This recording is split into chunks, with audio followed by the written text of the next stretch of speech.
Hey everyone.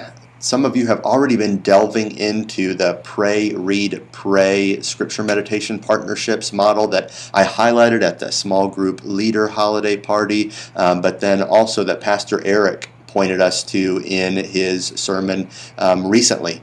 And so what I thought might be helpful is to give an illustration by using a text, showing it on paper what it looks like to grab a partner and really concentrate on a portion of Scripture in a way that brings our hearts before the Lord, specifically in regard to what He has said, and also makes us slow down and take it kind of bit by bit in a meditative way. So Philippians 4 through 7 might be a good example for us. It's a familiar passage to many of us, and here's what it would look like, or it could look like, in a breakdown. So you see I've got partner 1 and partner 2, and I think this one breaks down pretty well, just verse by verse. That's actually close to sentence by sentence with this one as well, but roughly 4 different parts of this passage that we can go slowly through. And so here's what it looks like, quite simply. Remember, each move is a pray, read, pray move, except for the very last one, because all there is left to do is pray about that last verse. But the first person, there is kind of a lead role in this, where you might be the one that's picking the passage and you read it out loud, and then you really engage in the pray, read, pray model. What I like to do is to go ahead and pray us in, read the whole passage, and then just return to read that first verse. No magic formula there, but somewhat of a lead role just to get things started, get you going. You're going to pray that the Lord would guide you through this time of going through this whole passage. And then person 1, he's going to read verse 4. Rejoice in the Lord always. Again, I will say, rejoice. And then move into praying regarding that verse.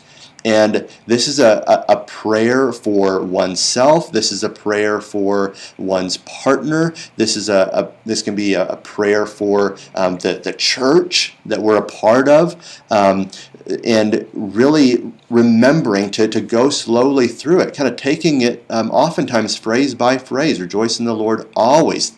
Think about the nature of that, what we're being told to do, how often we're being told to do it, why it's important that we do it. He says, again, I will say, rejoice. And so just going before the Lord, asking that, yes, we would be rejoicers in Him in this way, and ask for His help to do that.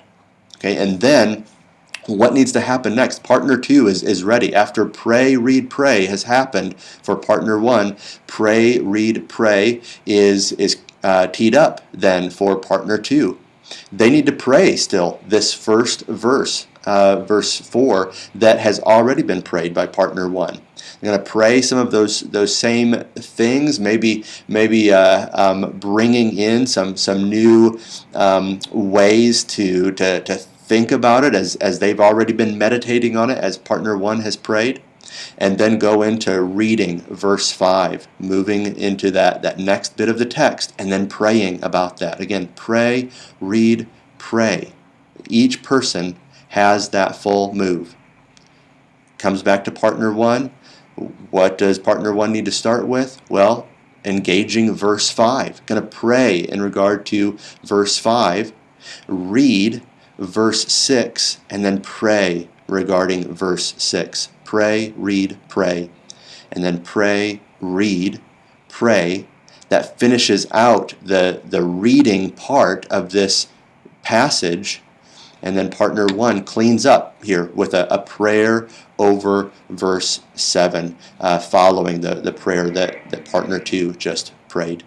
And so that's a picture of what it might look like with a text from Philippians 4.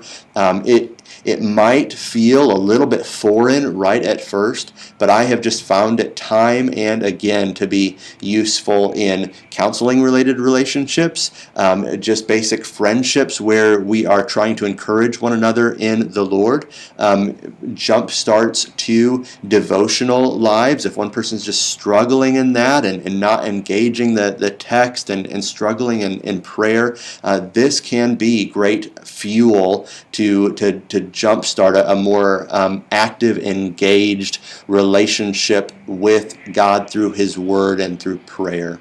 And so just really want to encourage you in that. I know that everybody feels a little bit zoomed out from this season, but I would say most of the frustrations with Zoom come in when there are a lot of people maybe on the screen.